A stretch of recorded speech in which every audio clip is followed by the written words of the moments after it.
মথুরা ও বৃন্দাবন ভ্রমণের এর আগের পর্বে আমি আপনাদের দেখিয়েছিলাম ভগবান শ্রীকৃষ্ণের জন্মস্থান মথুরা ও ভগবানের পালনভূমি গোকুল।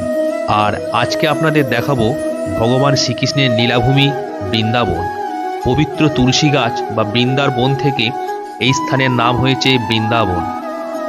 ১৬শ শতাব্দীতে মহাপ্রভু শ্রী চৈতন্যদেব এই স্থান নতুন করে আবিষ্কার করেন।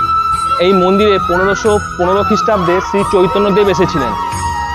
তারপর থেকে ভগবানের প্রতি মানুষের ভক্তি, প্রেম, ভালোবাসা, শ্রদ্ধার এমন জোয়ার আসে যে প্রতি বছর এই ব্রজভূমিতে লক্ষ লক্ষ মানুষের আগমন ঘটে শ্রী রাধারানী ও শ্রীকৃষ্ণকে কাছ থেকে অনুভব করার জন্য।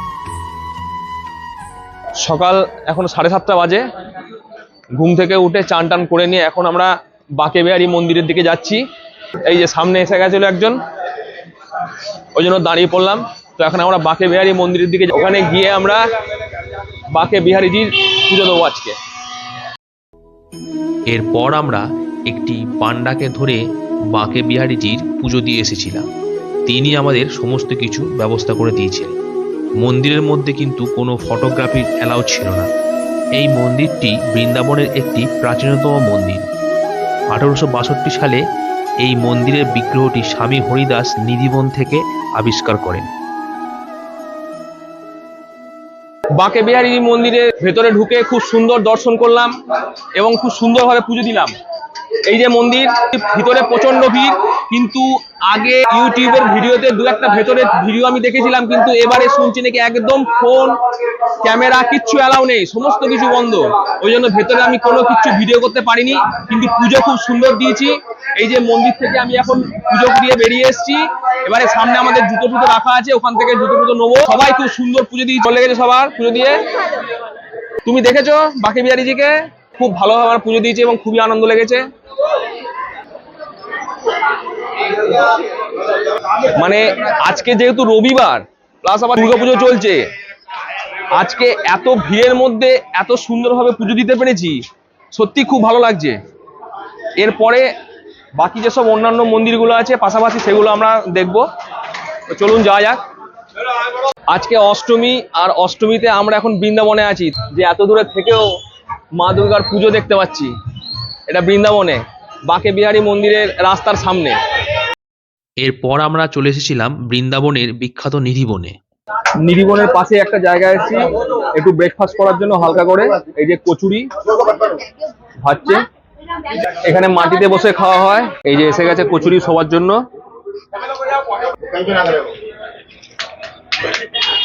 ভালো,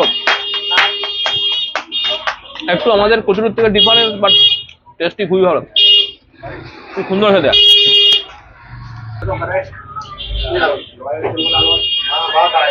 আমি এখন আছি সেই বিখ্যাত নিধিবনে।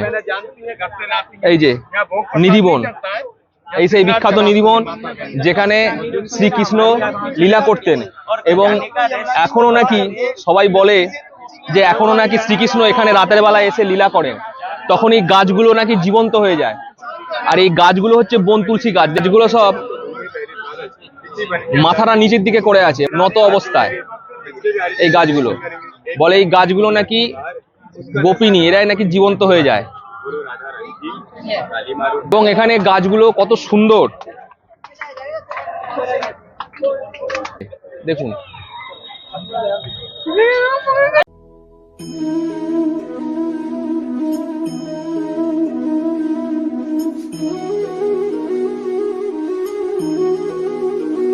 আর কথিত আছে এই নিধিবনে কেউ প্রবেশ করতে পারে না রাতের বেলায়। দিনের বেলাতে আসে, কিন্তু রাতের বেলায় কেউ এখানে কিন্তু প্রবেশ করতে পারে না। প্রচন্ড ভিড়, এই ভিড়ের মধ্যে ঠেলে ঠেলে যাচ্ছি নিধিবনের ভিতর দিয়ে। এটা স্বামী হরিদাসের মন্দির। এই স্বামী হরিদাসই বাঁকে বিহারীর মূর্তিটা এইখান থেকে আবিষ্কার করেছিল। প্রচুর ভিড়, স্বামী হরিদাস। এইটা হলো রাধারানীর সিঙ্গার মন্দির। এখানে প্রতিদিন রাতের বেলায় পুরোহিতরা খাবার, জল, সিঁদুর, মানে সিঙ্গার যেগুলো বলে, সেগুলো রেখে দিয়ে চলে যায়। এবং সকালবেলায় এসে দেখে যে সমস্ত কিছু ছড়ানো ছিটানো থাকে। মানে বলে যে এখানে নাকি কৃষ্ণ রাধা রাতের বেলায় এসে সেই সিঙ্গার পরে এখানে লীলা করে, সেই মন্দির হচ্ছে এটা। এই মন্দিরটা হচ্ছে বাংশিচুরি রাধারানী মন্দির। এখান থেকে শ্রীকৃষ্ণের বাঁশি চুরি করে নিয়েছিল রাধা, সেরকমই আছে। তো সেখানে এসছি আমরা। এবার আমরা বেরিয়ে যাবো নিধিবন থেকে। রাধে রাধে। এরপর আমরা চলে এলাম দ্রাবিড়ীয় শিল্পতে নির্মিত রঙ্গনাথন মন্দির। আমি এখন আছি রঙ্গনাথন মন্দিরের ভেতরে। ওই যে সামনে রঙ্গনাথন মন্দির, যেখানে বিষ্ণু সাপের উপরে শায়িত আছে, সেই বিষ্ণুদেবের মন্দির এটা। এবং এই মন্দিরটা দক্ষিণ ভারতের মন্দিরগুলো যেমন হয় সেরকম দ্রাবিড়ীয় শিল্প। এই যে স্তম্ভটা আমরা দেখতে পাচ্ছি, এটাকে সবাই সোনার তাল গাছ বলে। এই যে আমরা সেই বৃন্দাবনে আসলে সোনার তাল গাছের সামনে এসে দাঁড়িয়ে আছি। এটা ঠিক রঙ্গনাথন মন্দিরেতেই আছে এবং রঙ্গনাথন মন্দিরের মধ্যখানে অবস্থিত এটা।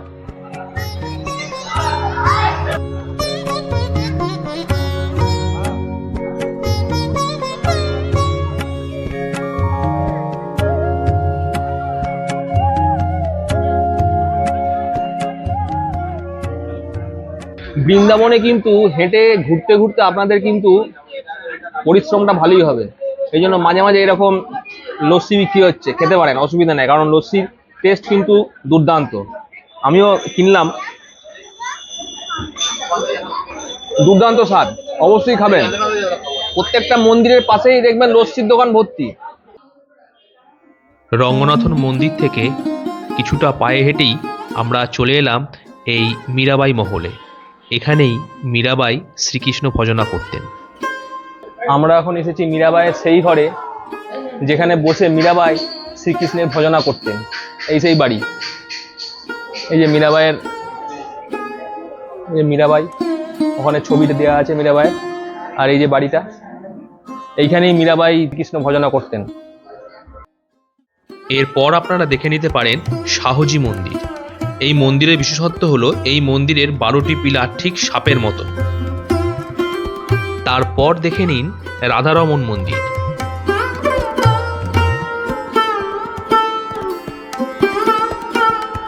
এরপর আমরা এসেছিলাম যমুনারই আরেকটি ঘাট, কেসি ঘাটে। এই ঘাটে আপনারা নৌকা ভাড়া নিয়ে যমুনার বুকে ভেসে চলার আনন্দ উপভোগ করতে পারবেন। আর এই ঘাটের আরেকটি বিশেষত্ব হলো এর পাশেই আছে শ্রী মদন মোহনজি মন্দির। এই মন্দিরটি খুবই একটি পুরনো মন্দির। এই মন্দিরটির সাথে মহাপ্রভু শ্রী চৈতন্যদেবের একটা সম্পর্ক আছে। আমরা এখন আছি শ্রী মদন মোহনজি মন্দিরে। এই মন্দিরে 1515 খ্রিস্টাব্দে শ্রী চৈতন্যদেব এসেছিলেন এবং স্বয়ং শ্রীকৃষ্ণ তাকে শ্রীকৃষ্ণের জন্মভূমির সমস্ত জিনিসগুলো, সমস্ত স্থানগুলো স্বয়ং শ্রীকৃষ্ণ মহাপ্রভু চৈতন্যদেবকে দেখিয়েছিলেন। আর এই মন্দিরের আরেকটা বিশেষত্ব কি, সেই সময় ঔরঙ্গজেবের ভয়ে এই মন্দিরের যে আসল মূর্তিটা, সেই মূর্তিটা এখান থেকে রাজস্থানে স্থানান্তরিত করে দেওয়া হয়েছিল। তার পরিবর্তে এখানে যে মূর্তিটা আছে তার প্রতিকৃত রূপে একটি অন্য মূর্তি আছে। অরিজিনাল মূর্তিটা কিন্তু এখানে নেই, অরিজিনাল মূর্তি কিন্তু পাঠিয়ে দেওয়া হয়েছে রাজস্থানে। তো সেইখানেই আমরা আছি। আর এর পাশেই হচ্ছে যমুনার কালিয়াদমন ঘাট, ঠিক তার পাশে এই মন্দিরটি অবস্থিত। আপনারা যদি এখানে বেড়াতে আসেন তাহলে অবশ্যই এই মন্দির দর্শন করতে পারেন। এই হনুমানগুলো এত বদমাইশ, এই যে হনুমানগুলো দেখতে পাচ্ছেন এত বদমাইশ, ফোন টোন সব কেড়ে নিয়ে চলে যাচ্ছে। দেখতে পাচ্ছেন কি করছে, এই দেখুন, এই যে ফোন টোন সব কেড়ে নিয়ে চলে যায়, কারণ বদমাইশ। এরপর আমরা চলে এসেছিলাম বৃন্দাবন ভ্রমণের আমাদের শেষ দ্রষ্টব্য বিখ্যাত প্রেম মন্দিরে। এসে দেখি এখানে জনজোয়ার। তা সত্ত্বেও আমরা এখানে সন্ধ্যাবেলাতেই এসেছিলাম প্রেম মন্দিরের আলোকসজ্জা দেখার জন্য। এই আলোকসজ্জা সত্যি খুবই মনোরম। আপনারা যদি আসেন তবে সন্ধ্যাবেলাতেই আসার চেষ্টা করবেন। এছাড়া এই প্রেম মন্দিরে আপনারা শ্রীকৃষ্ণের জীবনীর অনেক কিছুই ঘটনা দেখতে পাবেন, যা বিভিন্ন প্রতিকৃতির মাধ্যমে করা আছে। আপনাদের কিন্তু সত্যি খুবই ভালো লাগবে। পুরো জনসমুদ্র, চারিদিকটা একদম জনসমুদ্র, মানে ভালো করে দাঁড়ানোর জায়গা নেই। এমন অবস্থা, সেলফি স্টিকটাকে বাইরে রেখে দিয়ে আসতে হলো আমাকে। যাই হোক, দেখি কতটা কি দেখতে পারি। এইদিকে মন্দিরটা, আর এইদিকে বিভিন্ন মূর্তি স্ট্রাকচার করা আছে, বিভিন্ন শ্রীকৃষ্ণের ঘটনাবলীগুলো সেইগুলো এখানে সুন্দর করে করা আছে। এবার দেখি, সামনে এগিয়ে যাই, এগিয়ে গিয়ে মন্দিরটা দেখি। এত ভিড় হয়েছিল যে আমরা আর প্রেম মন্দিরের ভেতরে প্রবেশ করিনি, কিন্তু বাইরে থেকে আমরা প্রেম মন্দিরের আলোকসজ্জা ক্ষণে ক্ষণে উপভোগ করেছি। বেশ ভালো লাগছিল। এই বৃন্দাবন ধামে প্রচুর মন্দির এবং দর্শনীয় স্থান আছে।